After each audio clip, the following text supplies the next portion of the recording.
Recording started. Excellent.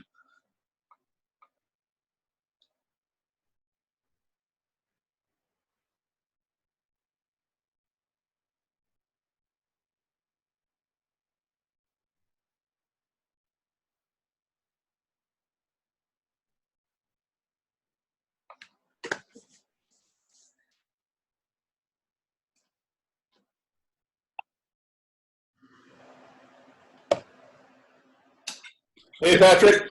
How's it going? How you doing, buddy? Doing all right. You're looking pretty well for a quarantine. Hey, you know what I'm saying, man. Right on. This is cool. So, welcome to the Man Be Mob podcast, aka my room right now. Right. And I'm not sure if you actually recall, this was earlier this summer back in Pittman, New Jersey. It was Yeah, I'll never forget that. I got called a white supremacist over there. Oh, you did? Who called you a white supremacist there? You remember the protesters, the Antifa across the street? Was it Daryl Lamont Jenkins? No, he was there. Okay. But he wasn't the one who called me that. Okay. Interesting. So I'm not sure if I put a little bit of a tidbit in the email that I sent you before, but so when I first signed up for this Minds event down in Pittman, New Jersey back in August, I didn't know there was an after party type event. And they said that they were still going to host it in Pittman, sort of at that bar, which I guess you went to. And so I just stopped by to see what was going on and to see if there were protesters. Of course there were. And I was just doing a little bit of polling across the street saying, what's going on over there? Obviously, I had just been at the actual event. And for this event that was called Ending Racism, Violence, and Authoritarianism, the people were telling me, and granted they were nice, but they were telling me, oh yeah, this is an alt-right event. I just thought it was such a crazy misunderstanding. And it makes total sense that you were called a white supremacist and that weird mentality. Well, I know Daryl Lamont Jenkins. I mean, I don't know him very well, but I've met him, on occasion, and I like him. Yeah. And everybody over there, I mean, there was nobody being violent and stuff. No, they were very peaceful when I was there. My understanding was that the event was supposed to originally be held at the Pittman Theater, like about a block away from where, the bar is. Mm-hmm. And some people identified as Antifa or whatever called the theater and threatened to blow it up or something if they had the event. Yeah. And so at the last minute, they had to scramble to find another place to hold it. Mm-hmm. So they held it in Philadelphia. Yeah, like the Sugarwood Casino or some strange place. They did a pretty good job. Yeah. And then they came, then they, had everybody come to the after party back in Pittman. And I saw, when I arrived, I saw, the streets were all blocked off and the police were there and the protesters were across the street. But nobody was, yelling and screaming and being, mean and nasty. Mm-hmm. Went on inside the place. And I heard that I was being interviewed by somebody inside the bar on camera, and somebody mentioned that Daryl Lamont Jenkins was across the street, and I said, I know him. I don't know why he would be protesting this. This is not a white supremacist gathering or something. There were people there who were wearing MAGA hats. And there were people, who were obviously, not Trump supporters. But everybody got along. I mean, there was no bickering or arguing. Everybody was just there for the common good. That's all. Yeah. And, and I've said it before. I know a lot of racist people. Trust me, I do. But every racist voted for Donald Trump. Mm-hmm. But not everybody who voted for Donald Trump is a racist.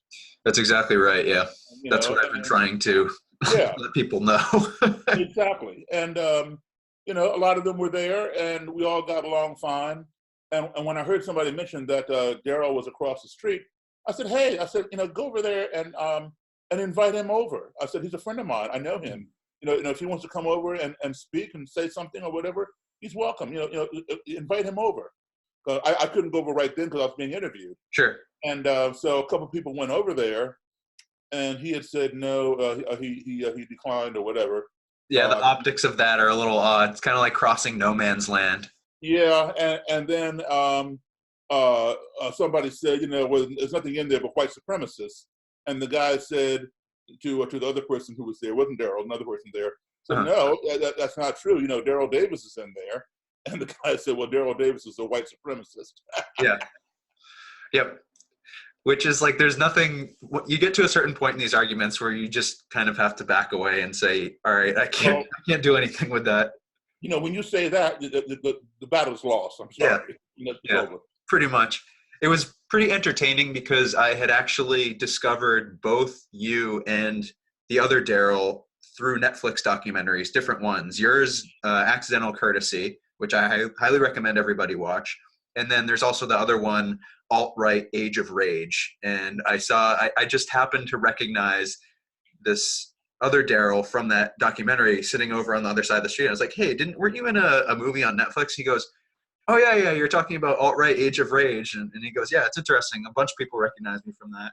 I had not been expecting to actually see you at I didn't really know the full itinerary for the Minds event until that day, but I was so excited to see that you were on that panel.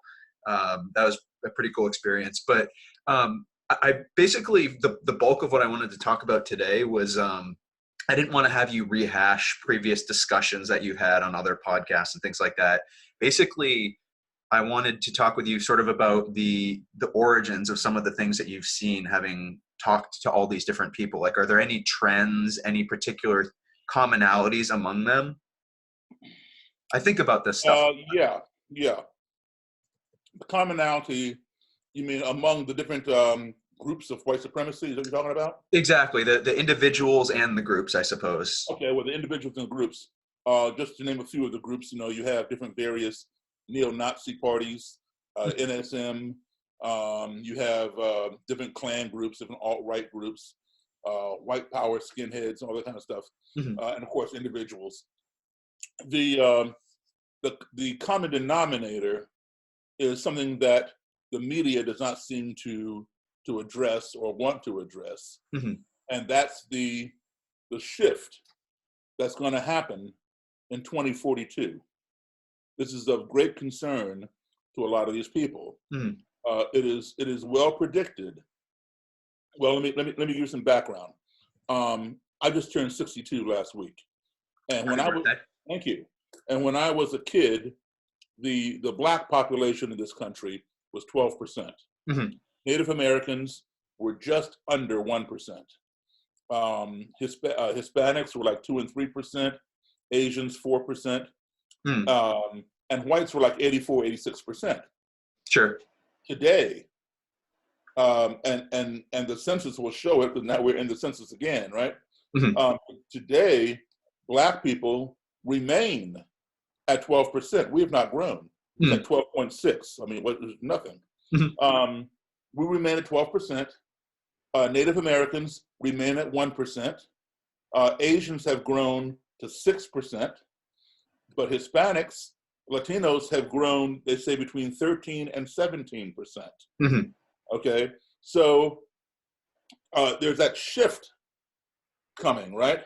Now, this country was built on a two-tier society: white supremacy and slavery. And as the years progressed, we progressed like this. We did not progress like this. Yeah. Okay, we're still like this. Maybe a little bit more, maybe a little closer in, but still the underdog. Yeah. All right. So if you take the figures today, just take Blacks and Hispanics. Let's use the lower one, 13%. Okay, 12% Black people plus 13% Hispanic people, let alone 6% Asians, and anybody else. That 12 and 13 make 25% non-white. So this is naturally happening. And that's perceived as the browning of America, right? Precisely. White genocide through miscegenation, the browning of America, the influx of immigration, build that wall, take our country back. How many times have we heard that? Take our country back, And you have to stop and say, what exactly does that mean? Back from well, whom? What exactly, like, exactly explain what back is. back to what? Oh, no, it's benign. It's very, Well, every different thing. And to be honest with you, some people, they really do mean it benign, but I think yeah, we talked about this before where you're saying, like, wasn't that the former Klan saying, yeah, yeah, yeah. It let's came. take our country back? They first used it back in 1954 Mm-hmm. when Brown versus the Board of Education, integrated schools. Mm-hmm. Klan had rallies all across the country, Mm-hmm. and you can go see films of their speeches. Sure. They're saying, we're going to take our country back. I'm not going to let my little white boys and girls go to school with little niggers and all this other kind of stuff. Yeah. And then the Tea Party started using it, right? Right, and then back in 2008 or something, the Tea Party started using it. Take our country back. And when I asked them, I said, "Why are you using a Klan slogan?" "Oh, no. We're not doing that." I said, "Well, yeah, it's the same slogan. You're not saying take our country back to what? You're not saying take it back from who? Yeah. Or who? Well, Mr. Davis, what we mean is we're going to take it back from the Democrats, take it back to Republican rule." Yeah. Okay, that's fine. Say that. I have no problem with that, but say it. Yeah. The The ambiguity is very sly. Right, exactly. It's a code word because when Jimmy Carter was in office, when Bill Clinton was in office, they were Democrats. Mm-hmm. Where was the Tea Party? Where was Take Our Country Back? Mm. We didn't hear that. I mean, the last time we heard Tea Party was 1776. Sure. During the Boston Tea Party, right up there where you are. Mm-hmm. So take our country back. And you don't say from who or to what. It's sort of like the police slogan. All police across the country use the slogan to serve and protect. Yeah. And so it leaves us to question: to serve and protect who? Mm-hmm.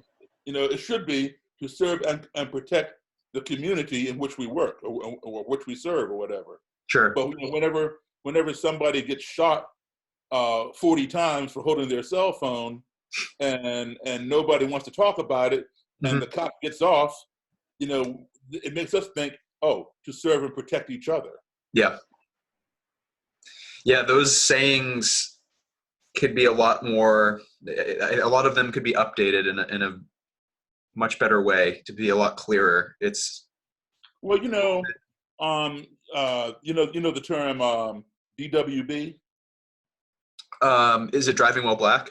Yeah, exactly. Okay. That was originally a police saying, Mm-hmm.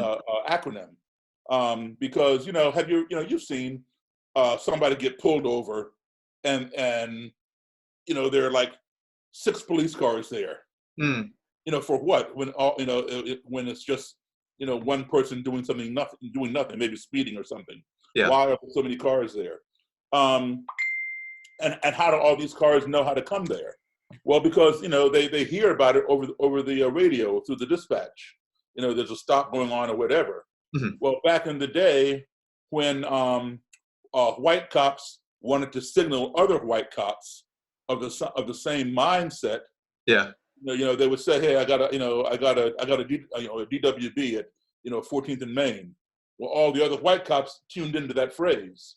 So that's where that originated. Yeah, Wow. The black cops had no idea what they're talking about, so they didn't show up, and so just white racist cops show up. But That's finally it came out. It was revealed what it meant over time, and so they had to stop using it, and now it's become commonplace. Yeah, I mean, most people just assume that it started out as street slang, right? That it had no official. Wow, that really changes perspective. Yeah, and there are other ones. There was a BDC, Black Driving Cadillac, stuff like that. Yeah. Whew. It seems like a lot of these different elements are, like, for example, the browning of America that we were just talking about. They're all rivers or sort of, I should say, tributaries that feed into this river of identity. And it seems like a lot of these people who are highly susceptible to these hateful ideologies, they have a fragile or lack of individual identity. So they seek out sort of like a pre-digested identity that somebody else presents to them in the form of this, this meaning, this purpose, this hate. And Exactly. the two of the big things that I think I see that I think we're all seeing play out right now, big fears are, first of all, the demographic one, which we were just talking about. Demographics to a lot of white men in particular are getting scarier because they're getting more complex, and like you said, the view from the top is a cataclysmic one from that perspective. But then there's also the economic skill set shift, where it's like our economy has gotten much more complex, and the skills that are required, like the manufacturing, trade skills that used to be much more in value, have gone away with automation and with like globalization and trends like that, right?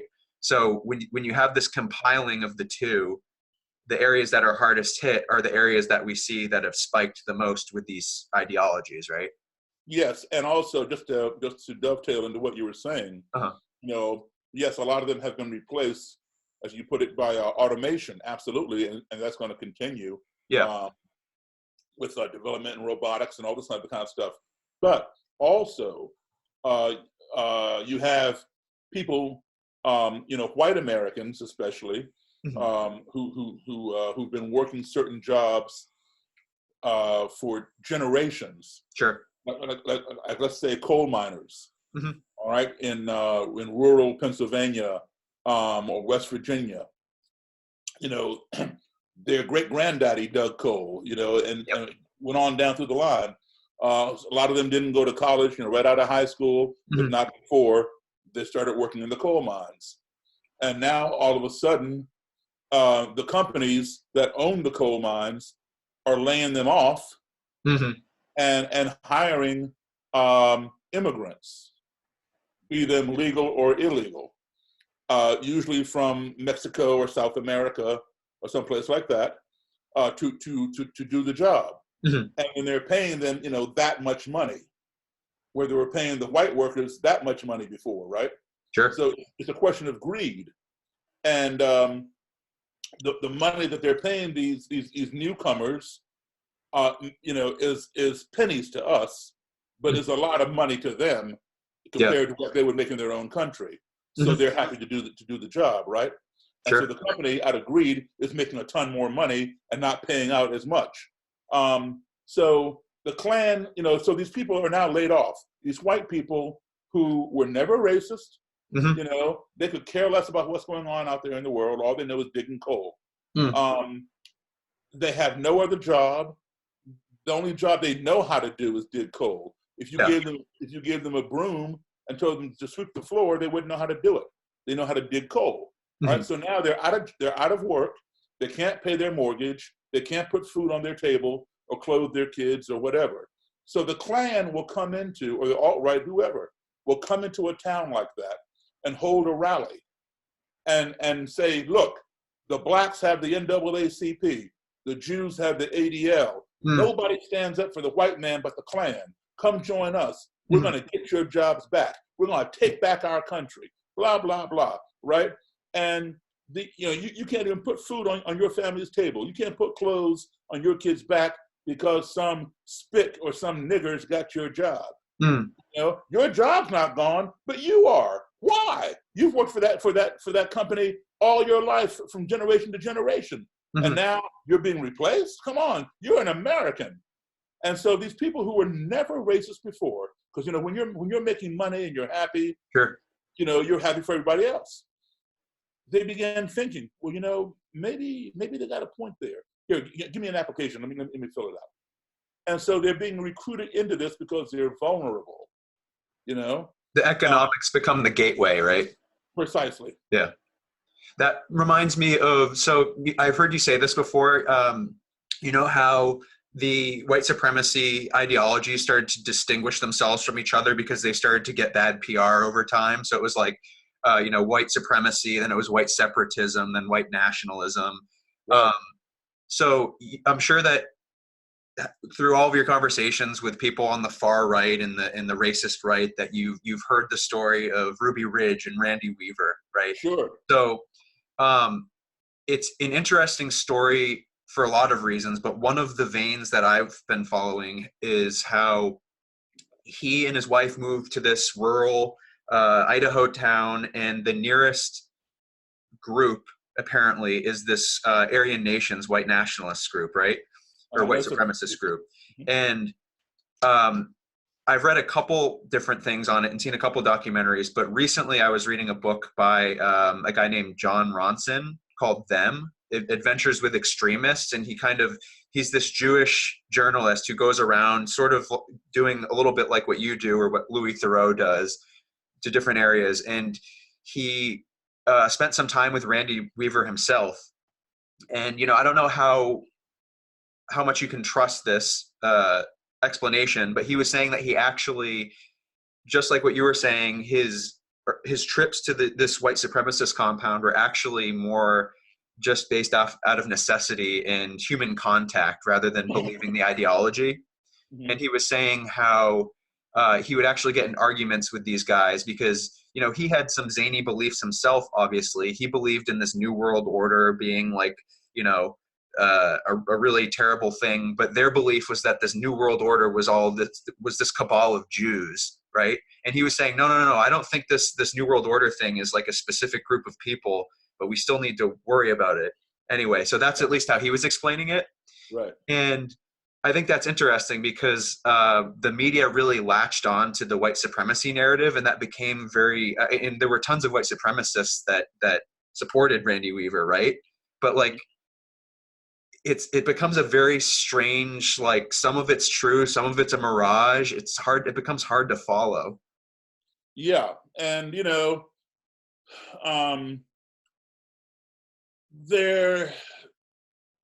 are people who, I don't know exactly where Randy Weaver stood. Yeah. Racially.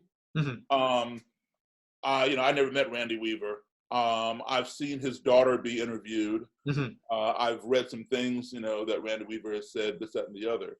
But I saw his daughter interview. I saw. I was going to say probably like Bo Greitz, like this thing where every now and then you hear a thing that he was quoted as saying, and you go, "Whoa." Yeah. But I saw William Shatner, Mm-hmm. Captain Kirk from Star Trek, interview her. Mm-hmm. He used to have his own little show for a little while. He had some pretty interesting guests on there, but he had the daughter of Randy Weaver on there. And anyway, while I like William Shatner, I felt that he didn't really ask the right questions. Mm-hmm. He had a good opportunity to do so, but he didn't. But anyway, there are people who, for lack of a better term, I'm going to give you a term that I made up. Mm-hmm. It's preferist. Yeah. Okay. And what is a preferist? My definition is not somebody who is racist, but just somebody who prefers something. Sure. Like, for example, if you were to say, if I were to say to you, hey, I'm going to fix you up with a blind date, and you say, well, I like blondes. I prefer blondes. Yeah.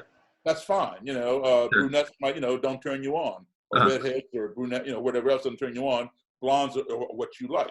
Yeah. That's what you prefer. That does not make you discriminatory towards brunettes or anything. You don't hate them or want to exterminate them or anything like that. You just prefer blondes, and that's okay. Of course. If say for example, you take the Amish or the Mennonites. Mm-hmm. Nobody has problems with them. Mm. They stick to their own. Yeah. Okay. So how come we don't call them supremacists or separatists or all this other kind of stuff? Because, in my opinion, again, they are preferists. This is what they prefer. This is what they practice. But they don't, unlike the supremacists and the separatists and whoever else, they don't go out and commit violence against those other people that they don't prefer. Mm-hmm. That's the difference. All right. So Randy Weaver may have been a preferist. However, because he associated with people from Aryan nations at that Aryan compound over there in Hayden Lake, Idaho, that points him in another direction. Yeah, you get guilt by proximity, right? Basically, or guilt by association, I should say. Yeah, well, yeah, exactly. I mean, if he wasn't over there interviewing them for some like Louis Theroux or whoever else, John Ronson, then or like me, then if he was over there associating with them and they're over there protecting him, there's a problem. They also protected Eric Rudolph, the Olympic Park bomber. Oh, okay. Wait, when was the Olympic Park bombing? When was that? Is this the Georgia Olympics that we're talking about? Yeah, in Atlanta. Yeah. Okay. Yeah. Gotcha. Okay. In fact, there's a movie out, just came out this year. Richard something. Jewell, yeah. Richard Jewell. Okay, Richard Jewell. Yeah. Uh-huh. Okay. Interesting. I know a few of those guys from Aryan nations. Oh, from that particular Aryan nations up in. Absolutely. Huh. I think that this is important because just like there's this weird fog around it that makes the exact lines sometimes difficult to define. We live in this time right now where people, particularly online, they ironically show support for certain things, or they try to be trolls, right? And then you try to push them on it, and they kind of, sometimes they truly are just trying to be trolls or trying to be offensive. Other times they truly believe the things. And there was a sort of a meme that my friend posted recently. I thought it was quite entertaining. It was something off Urban Dictionary. It was called Schrodinger's douchebag, and it was actually defined as a person who says something offensive and then determines whether they were kidding based on the reaction in the room. And I think that's what you see a lot of today with these different types of memes and things that people use. Yeah, it can get really tough to tell what somebody actually believes, because we hold each other to labels and the worst possible explanations, but then when pressed on what we actually believe, it's people go, whoa, I was just joking, or something like that. Well, yeah, if they don't want to lose their popularity, where they think they're going to make an impression, they're I guess what we used to call back in the day fair weather friends. Yeah, that's absolutely, to me at least, I think all over the place. And that, I think it's a big part of the online culture today, is just simply not knowing where somebody falls. We want to be able to categorize people easily, and it's much harder to do now.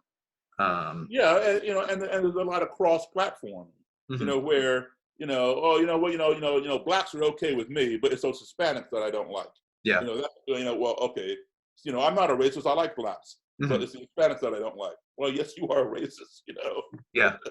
Yeah. People parse it in strange ways. Yeah. And another thing that I think plays into heavily a move towards these ideologies is a resentment towards sort of an elitist attitude. And I think it's been that way ever since like the Civil War, where, for example, back then it was, you have the Northerners who maybe didn't own the plantations, but they still secondary benefited from the institution of slavery, right?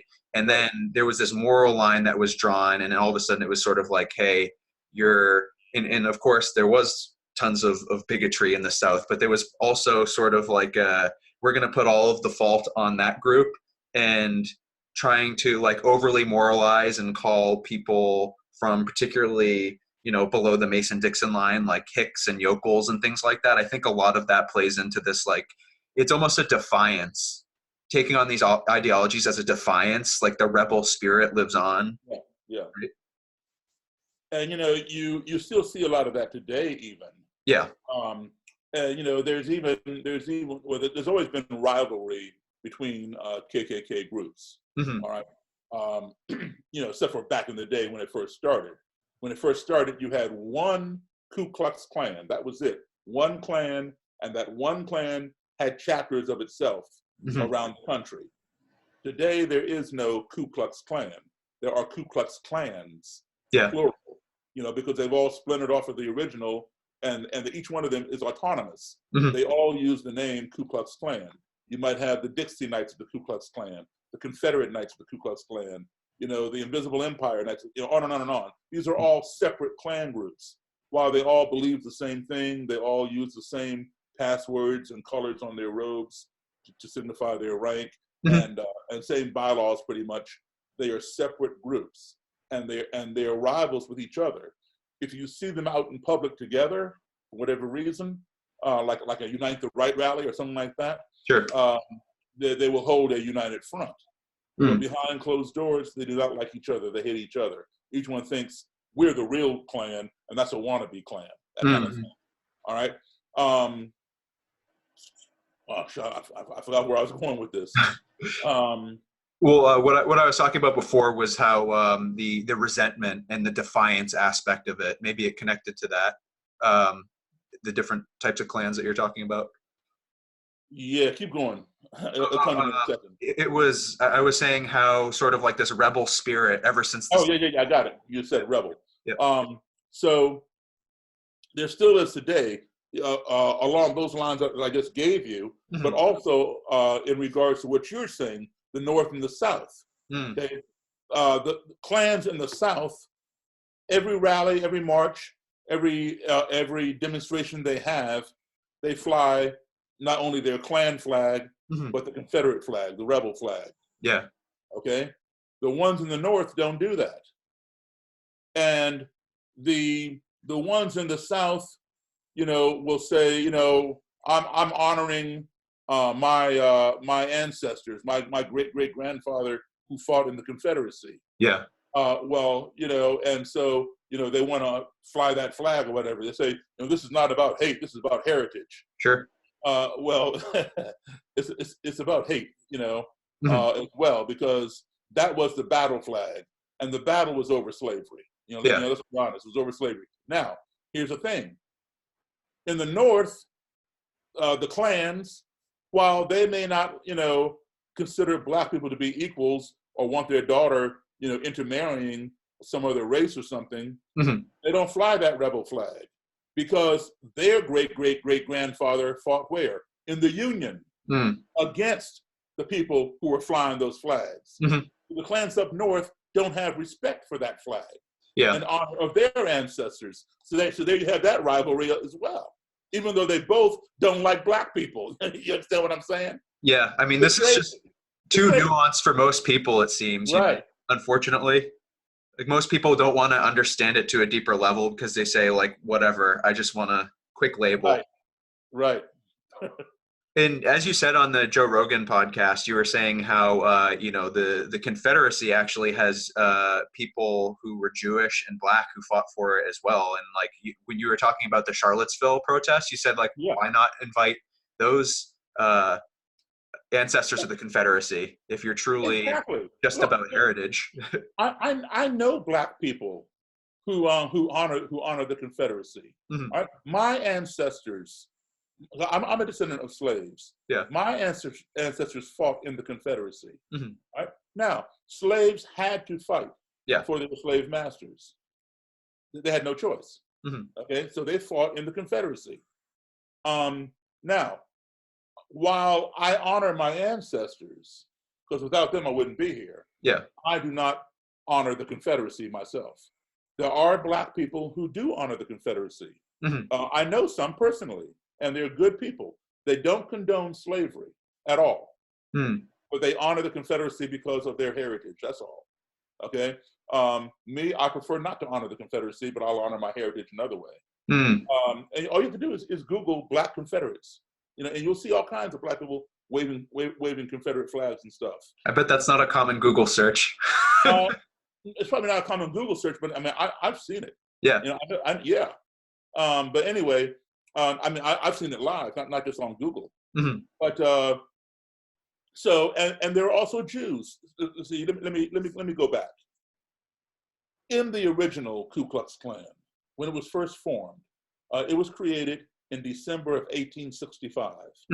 It got its charter a few months later in March of 1866.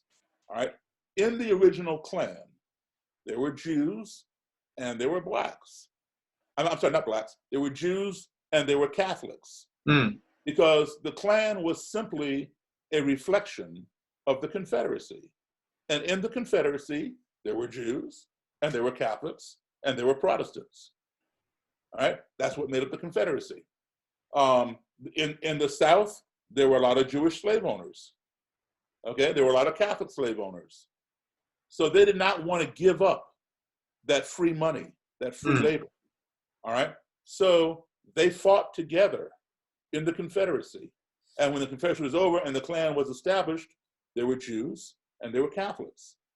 And this lasted until 1871, when the Klan went underground because of all the mayhem and violence that was happening. The United States Congress passed an act called the Ku Klux Klan Acts of 1871. And part of that bill is what we use today to combat police brutality. It originated from that act. Anyway, it drove the Klan underground. In 1915, a filmmaker named D.W. Griffith put out a movie called Birth of a Nation. Yep.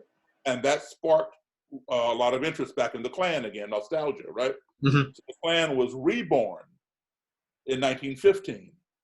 And they rewrote the bylaws for this new wave of Klan, the second wave. Yeah. The new bylaws, among many other new laws, had two. One, you had to hold allegiance to the United States.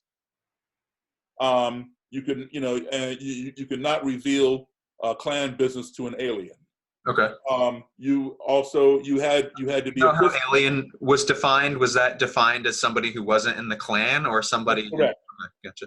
That's correct. Anybody, even today, anybody who's a non-Klan member is known as an alien. Okay. Okay. So you don't reveal Klan business to any aliens. Yeah. That was still a carryover from the back, but could not reveal Klan business to any aliens. You had to hold allegiance to the United States.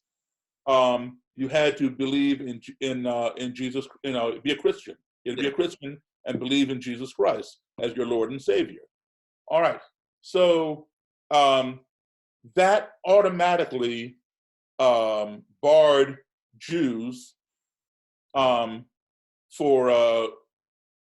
the reason that Jews believed that Jesus Christ existed, but they believed that he was simply a man, not the Son of God.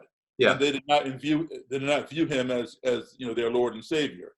So that violated, Klan doctrine.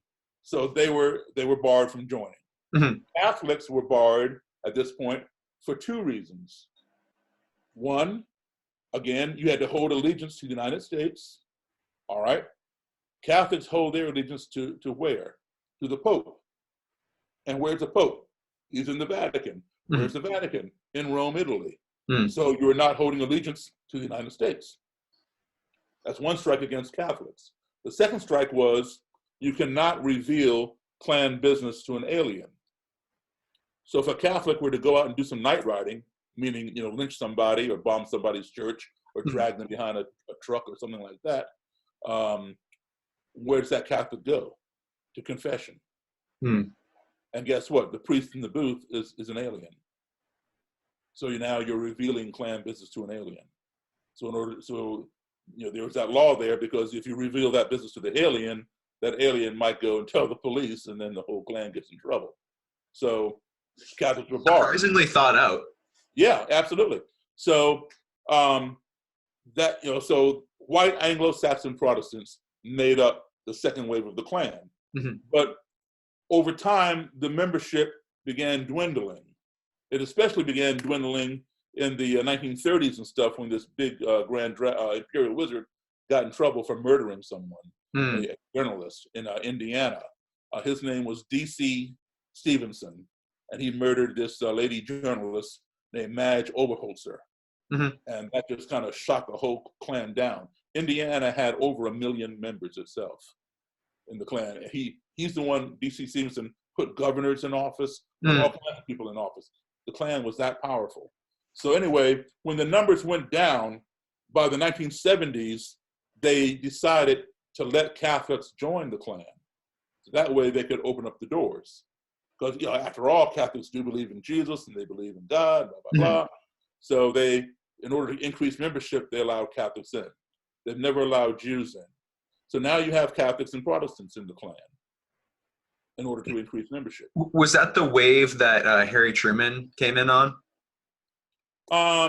No, Harry Truman was way before the 70s. Oh, okay. I'm sorry. I lost track of the timeline there. I was just curious because like there was a point in the middle where I don't know how true this is, but apparently it was a more benign Klan, probably before the civil rights movement, like pre-civil rights movement Klan, but post I don't know, let's say like Great Depression, somewhere in the middle there.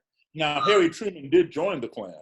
Yeah, so he joined, but wasn't it like, this is what I couldn't tell is like, did he join the Klan at a time that it wasn't, and I know you said that the different clans, different parts of the country were different, but did he join at a time where it was just kind of like more benign, or was what he was doing more of like a, he was like a celebrity guest almost? I know he wasn't president yet, but. No, he wasn't president yet. No, I don't think it was benign, because if it was, he might have stayed in it. Okay. And my understanding was that he did not like it. Okay. And he resigned. He got it. I thought it maybe was trying to pitch itself like more of a fraternity at the time and like tamp down the, hey, we're doing these cross burnings and we're a new Klan now, sort of like Klan 2.0 or something. Okay. So two other things that I just wanted to bring up, and these are sources that I think contribute heavily, are first of all, fatherlessness or lack of a positive male role model. I think that plays a lot into hate groups, into gangs, into terrorism, into mass shootings, like all of these things. You get an impressionable person who, particularly young men, who don't have a male role model in their lives to demonstrate otherwise what they could be, and they become extremely susceptible to somebody that comes forward and says, hey, we have something for you. As well as people who, rather than what you do, not endorse something that somebody says, but hear them out and listen to them. Rather than doing that, to sort of blackball them, which pushes them closer to the fringe, because the people who are remaining, who are open-armed, are the ones at the side who are like, yes, we need more membership. Please come to us. We'll support you. We'll talk about these ideas that you have. I think exactly. You're spot on, and not having a father plays heavily also in Black culture. Mm-hmm. It causes a lot of Black youth to go astray. Also, gangs, right? And a lot of Black kids are raised by their grandmothers. Mm-hmm. Not all. I mean, I had an intact family, and I'm as Black as anybody else. But oftentimes, there's a high rate of that of kids without a father in Black society, and definitely it has an impact. I think there are a lot of mothers who do a terrific job, without that male role model. Mm-hmm. But it is essential to anybody, white or Black. Both a mother and father created you. And so therefore they both belong in your life. And without one or the other, I think you're gonna lose something, and you're gonna look for something to replace it. Yeah, as you're pointing out. And then there are those who do have fathers, Black or white, who are involved in nefarious activity, whether it's criminal, whether it's racist, or whatever, and they they influence their kids. And they find that these kids are following in those footsteps. Mm-hmm. Whether it's jihadism or racism, or whatever. It can almost also become a little bit like I'm not sure if you've ever read the book or just know basically about it. The book Lord of the Flies. How? Oh yeah, man. Yeah. Back in the 70s, I read that in high school. Yeah, exactly. Yeah, I thought it was a classic. And so, it's. A lot of the times, if there aren't other adults around who can provide an example, it's like being raised by your peers and this sort of knighting of each other as true men by following these rules, which are sort of like arbitrarily made up on the spot or in support of some ideology or something like that. Uh-huh. And then really the last thing before I'll move on that I've noticed is how in an interesting and strange way, victimhood narratives and supremacy narratives can connect to each other. Like, I've sometimes thought to myself that yesterday's victim can become tomorrow's tyrant, because like if you see yourself as being victimized, you can use that to then oppress other people potentially. Yeah, Um, and you see that oftentimes in sexual abuse, yeah. where the abuser, the adult abuser who has abused some child, turns out he or she was a victim themselves back when they were kids. Mm-hmm. You know, so it's something of a, you know, some people are able to break that cycle, Mm-hmm. while others, it's just their way of life. Yeah. You know, it's sort of like, you go to a depraved area, whether it's you know, a poor trailer park or a poor ghetto or whatever, and you know there are 5 kids there, and you know, father's in jail for committing murder, and the mom is prostituting, and the Mm. kid selling drugs, or you know, whatever else. It's all that kind of stuff going on, and you see that family as an outsider. You know, you see those 5 kids, and you know, there's no future for them. They Yeah. don't know it, but you know it.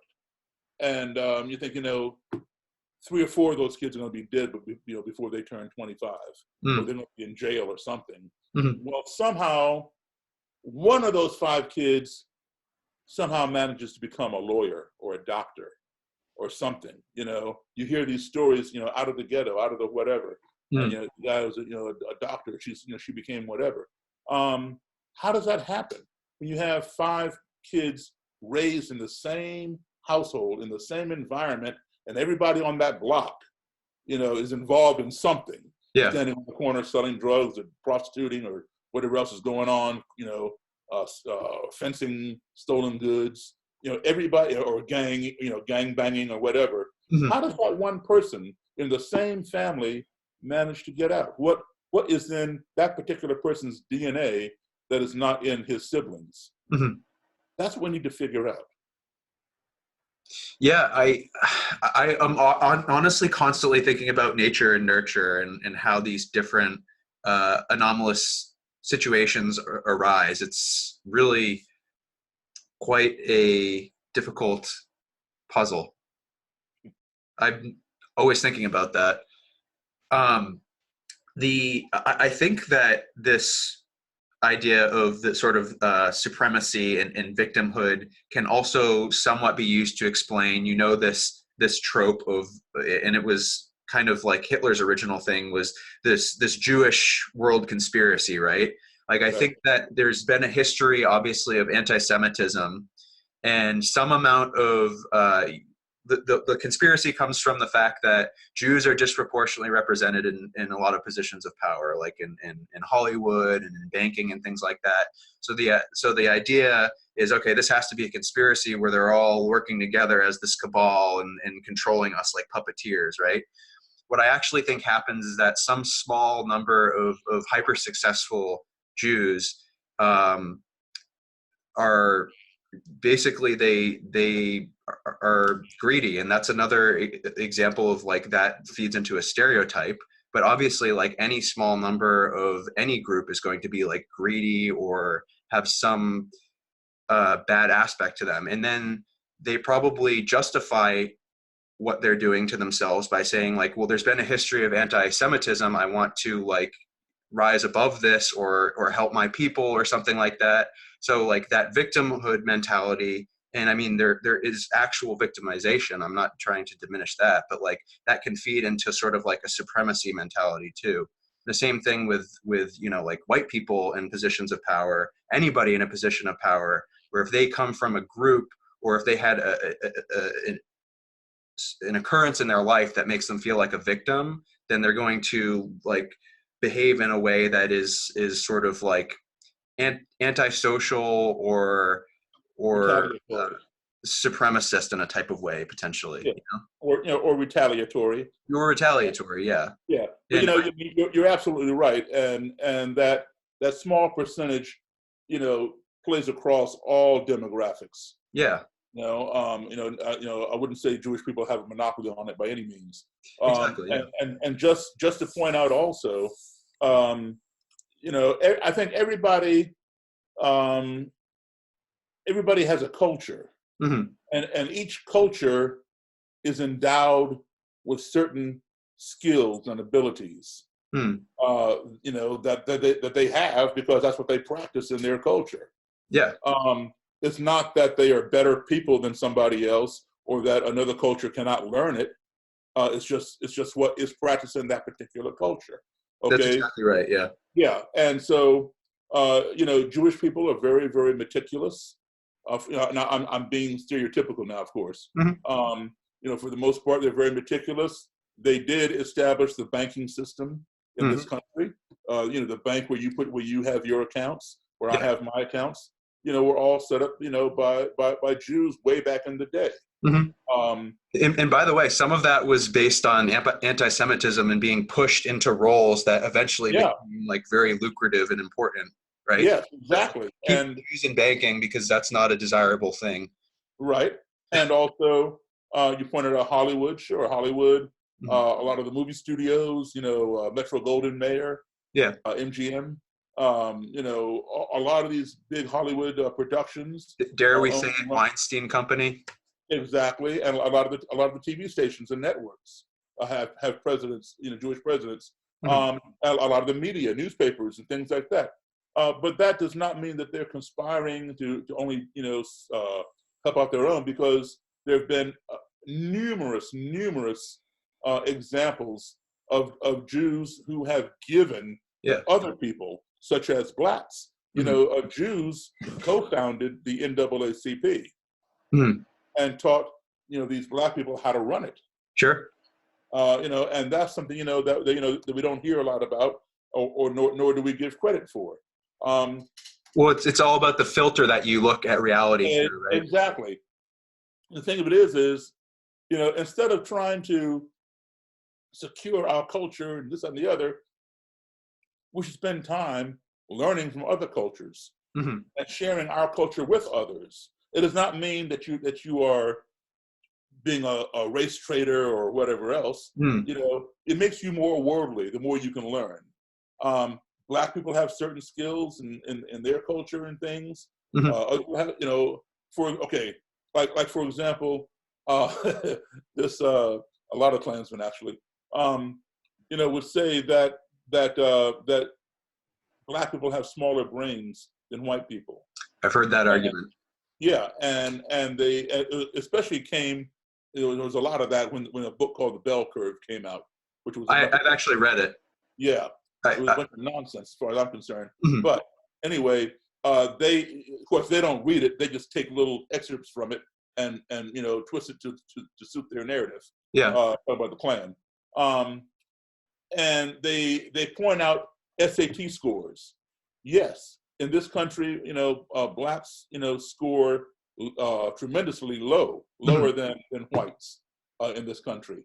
So they point that out as being black people have a smaller brain capacity, and therefore the IQ cannot be as high as a white person who has a little bit larger brain.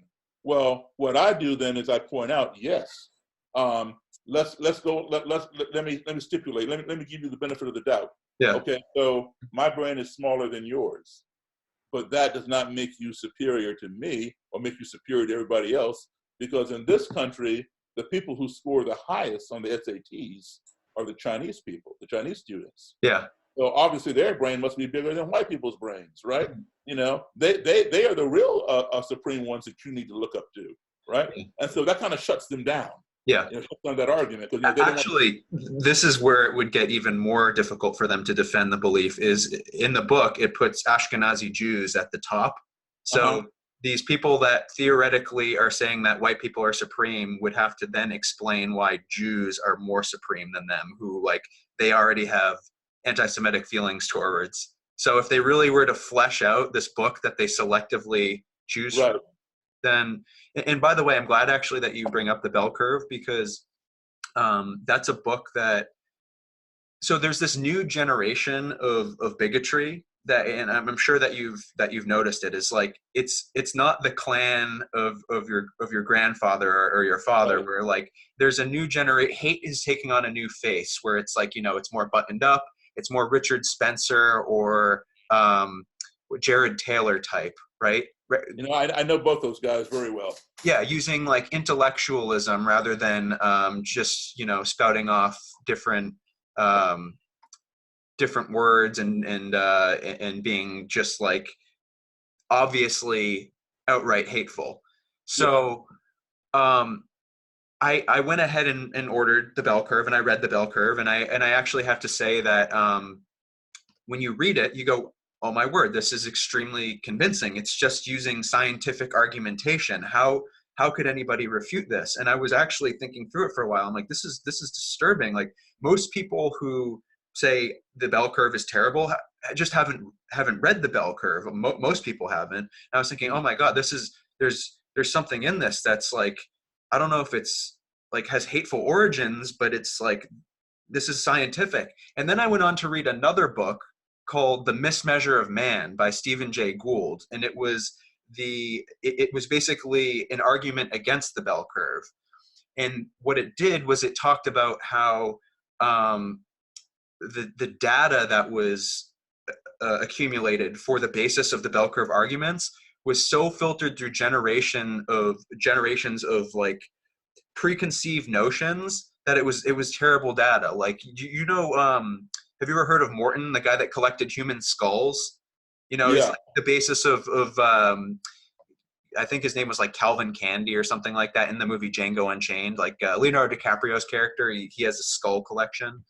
But early data on this type of stuff, phrenology, all these pseudoscientific things, it would like take two skulls and it would push mustard seed into them, and then if a black skull happened to have more, they would push down the seed in the white skulls but not the black skulls, and if there was a black skull that had more capacity, they would just leave that out of the data set, stuff like that. And over the years, all these different data points built on top of each other, and you get this extremely skewed, selected idea of the data that is the foundation for these arguments in this book, The Bell Curve. And it's unfortunate because if you don't have somebody, like, it's just a disturbing topic to begin with, and it's kind of radioactive. Like, nobody wants to get near it because it's just kind of gross. But if you don't have somebody that's willing to like venture into it and explore it, then they're never going to get to the point where they can have an argument against it. You know what I mean? A lot of people, they just stop. They say, I'm not going there. Right. You're a bigot if you go there. And that's where a lot of the people in the Jared Taylor, Richard Spencer situation are right now. They sort of have this perceived high ground because they go, oh, well, we have access to this truth that you're just afraid to look at. You know what I mean? It's like they feel like they're this Jack Nicholson at the end of A Few Good Men, where they're like, oh, you can't handle the truth. We've got the truth. It's like, no, they don't actually have the truth, but nobody can argue with them at any like intellectual level. It's because it's so, nobody wants to go there. Yeah, exactly. And like I said, I know Jared. I've been a guest in Jared's house. Mm-hmm. I've had dinner with Richard Spencer, and Jared is a very, very intelligent man, but his thinking on some things is flawed, very flawed, in my opinion. And Richard, I think is very intelligent, not so much as Jared. Yeah. But he has a great deal of knowledge. He has a great deal of charisma. Mm-hmm. He is like a modern day David Duke. Just, Yeah. He more or less follows in David Duke's footsteps. Mm-hmm. Okay? But now Duke is kind of following him, so the roles reversed. Mm-hmm. Richard Spencer has become the poster child, and David Duke shows up at Richard Spencer's appearances. Mm. It's very strange to follow how this all this switches and moves about Well, because it's very simple. You know, racism, anti-Semitism, discrimination, things like that, is not built on a platform of concrete or cement. It's built on quicksand. Yep. So you're always going to be, you know, sloshing around trying to move. Yeah. In the argumentation that people use when they're caught off guard, you were referring to it on the Joe Rogan podcast, where you said, well, you know, white people are the majority of serial killers, so you're genetically predisposed to be a serial killer. You just haven't done it yet. The guy's like, oh, wait a second. Yeah. Yeah, exactly. You know, and sometimes, you know, you can present 1,000 books written by PhDs, etc. That's not going to convince some of these people. Mm-hmm. But a stupid argument like the one you were just citing all of a sudden causes them pause for thought. Mm-hmm. And, you know, the same thing where, you know, some people don't want to argue with a Jared or a Richard. Yeah. You know, they can't argue with that either. You know, how do you explain all these white serial killers that I just gave you? Of course there are black serial killers. We all know that. Mm-hmm. And proportionally, though, in this country, there are more white ones. Yeah. So therefore, you must be predisposed to being one. You just don't know it yet. You know, that kind of thing. Yeah, and by the way, so we're basically at the wall right now. But I wanted to mention, because I just thought that you'd find this an interesting story, is right on. I lost some volume there of you. I'm barely. Oh, you did? Can you hear me now? I can hear you, but when you moved, the volume went down. Oh, interesting. Okay. It might be the wires. There you go. There you go. It's better now. It's back. Okay. So I just wanted to conclude really with a story, and it's off of the tail end of that meeting of minds in Pittman back in August. And the question I had asked to you at the beginning, and by the way, I regret the way that I phrased it. I said, okay, will you go and you talk to these different Klan groups and neo-Nazis and things like that? What should like if I wanted to do the same thing, it would look like I was trying to join them. Should I go talk with? And I called Farrakhan's group, I believe, the Muslim Brotherhood rather than the Nation of Islam. So I regret getting that wrong. But I actually, when I got back, I looked up online the nearest Nation of Islam, and I actually went there. And it was kind of funny because I just show up, unsuspecting, and I take a paper off their front step, which I actually still have. It's got Farrakhan peppered throughout it.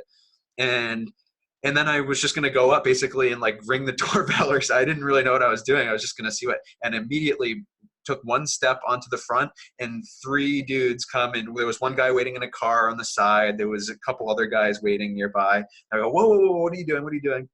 And so I just said, I heard about this 1,000,000-man march that you do, and I wanted to kind of participate in it. They go on these kind of group excursions. They walk the streets and try to convince younger kids. Yeah, we have them right here in Washington, D.C. Exactly. So I actually went with one of them, and all of the guys, I don't think that they were actually, the people that were participating were actually in the Nation of Islam, but they were all extremely friendly towards me. And I have to say, like, it's like I'm not saying that this is like exactly analogous to the Ku Klux Klan, but what I'm saying is like this group in particular, when you talk to the different people, it was very interesting. You get a sense of common humanity with them, but then there's also this at the higher level, there's like this deeper ideology, and there's a deep anti-Semitism to it.